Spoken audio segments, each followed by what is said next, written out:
क्या माहौल बनाकर जनता और अपने नेता का मिजाज भांपने के लिए चुन्नू शर्मा मैदान में उतरने का दिखावा कर रहे हैं? दरअसल कोई भी प्रत्याशी अगर वो नॉमिनेशन के लिए तैयारी करता है तो पूरी तैयारी करता है। कागजात अधूरे शायद ही किसी प्रत्याशी के हों जो वो नॉमिनेशन के लिए पहुंच जाए। ऐसे में ये सवाल उठना लाजमी है। जहानाबाद में चुनावी गहमागहमी बढ़ी हुई है और नामांकन का दौर तेज है। इसी कड़ी में हिंदुस्तानी आवाम मोर्चा के लिए अब तक मेहनत कर रहे चुन्नू शर्मा ने पार्टी की ओर से टिकट न मिलने और जहानाबाद सीट सहयोगी के खाते में चले जाने के बाद अब जनता के बीच जाकर अपने लिए राजनीतिक विकल्प की मांग की, तो उनका कहना है कि जनता ने उन्हें चुनाव लड़ने का आदेश दिया है। इसी आधार पर वो निर्दलीय चुनावी मैदान में ताल ठोकने पहुंच गए हैं। 2025 विधानसभा चुनाव में नए नए राजनीतिक समीकरण बनते बिगड़ते दिख रहे हैं। हिंदुस्तानी आवाम मोर्चा से अलग हुए चुन्नू शर्मा ने मंगलवार को निर्दलीय प्रत्याशी के रूप में नामांकन का पर्चा अनुमंडल कार्यालय पहुंचकर दाखिल किया। इस दौरान उनके कागजातों में तकनीकी कमी भी पता चली और कुछ आवश्यक दस्तावेजों के अभाव के कारण वे अपना नामांकन पूर्ण रूप से दाखिल नहीं कर सके। बताया जा रहा है कि चुन्नू शर्मा निर्धारित समय पर अनुमंडल कार्यालय तो पहुंचे थे, लेकिन पूरी तैयारी के साथ नामांकन की प्रक्रिया नहीं पूरी की गई। कुछ जरूरी कागजात न होने के कारण नामांकन की प्रक्रिया अधूरी रह गई। उन्होंने कहा कि कल फिर से अनुमंडल कार्यालय पहुंचकर नामांकन का पर्चा दाखिल करेंगे। इस दौरान उन्होंने शीर्ष नेतृत्व पर गंभीर आरोप लगाए। हिंदुस्तानी आवाम मोर्चा के नेता के बारे में कहा कि पार्टी अब जनसेवा नहीं बल्कि टिकट बिक्री का केंद्र बन चुकी है। बड़े नेता मोटी रकम लेकर टिकट बांटते हैं। उन्होंने ये भी कहा कि उनके खिलाफ राजनीतिक साजिश रची जा रही है ताकि वे चुनाव न लड़ सकें।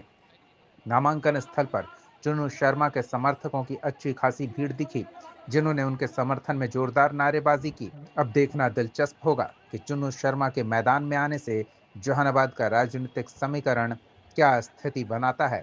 जहानाबाद न्यूज के लिए वरुण कुमार की रिपोर्ट। बड़ी दुख दर्द देगा आप लोग को, हम लोग को रहने दीजिए ना, बड़ी मुश्किल से ही मिला है। और ये चीज और बहुत लोग कहते हैं कि ऐसे ढेर आवाज उठे, ढेर आवाज को दबा दिया जाता है तो हो सकता है हम पर जुल्म किया जाएगा, एक से एक जुल्म, लेकिन उस जुल्म से हम डरने वाले नहीं है।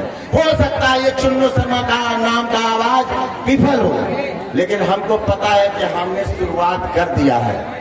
हो सकता है कि ये और लंबा दौर चले, 1 लाख चुन्नू शर्मा जैसा आवाज भी उठना पड़े, हो सकता है तब जाके सफलता मिले।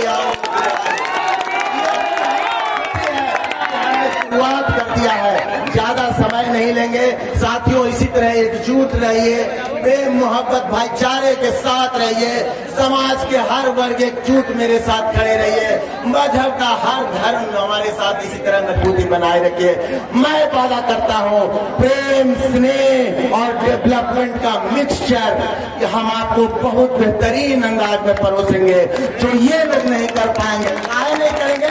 तो ये लोग इतना बड़ा झोला दिए, इनको तो पता है कि हम झोला दे लेंगे तो हमको ऐसे टिकट मिल जाएगा। उनको जनता के सेवा से क्या मतलब है? तो जनता के सेवा हमको एक बात का, और जहानाबाद में भी ढेर नेता घूमेंगे। हाले रामनवमी के अवसर पर जुलूस निकल रहा था, फौजी प्रशासन का तो डिस्टर्ब कर रहे थे। तो आपको बता दें सब नेता कहाँ थे, चंद्रवंशी जी और कहाँ थे अरुण बाबू, कोई सब हताश थे। सब का फेसबुक पर लिख रहे थे प्रशासन गलत, प्रशासन गलत। तो हमसे भी हमारा जो फेसबुक पर चलाते हैं, हम ना चला भाई हो, तो वह कहे कैसे देखिए ना, आपको भी कुछ लिखना चाहिए। सब नेता का फेसबुक पर स्टेटमेंट आया, हमने तक समस्या आ रही तो फेसबुक स्टेटमेंट का हम लिखेंगे, हम समस्या का समाधान कर देंगे। लिख दीजिए कि शाम तक समस्या का समाधान होगा। और एक चुटकी में ये प्रशासन नेता की बात सुनती है, ये नकली नेताओं को बैठने तक नहीं देते हैं, उनको क्वालिटी की बात करते हैं। अब कहिए कि प्रशासन नहीं सुनते, और ये प्रशासन आपके आगे नतमस्तक रहेंगे। मैं वादा करता हूँ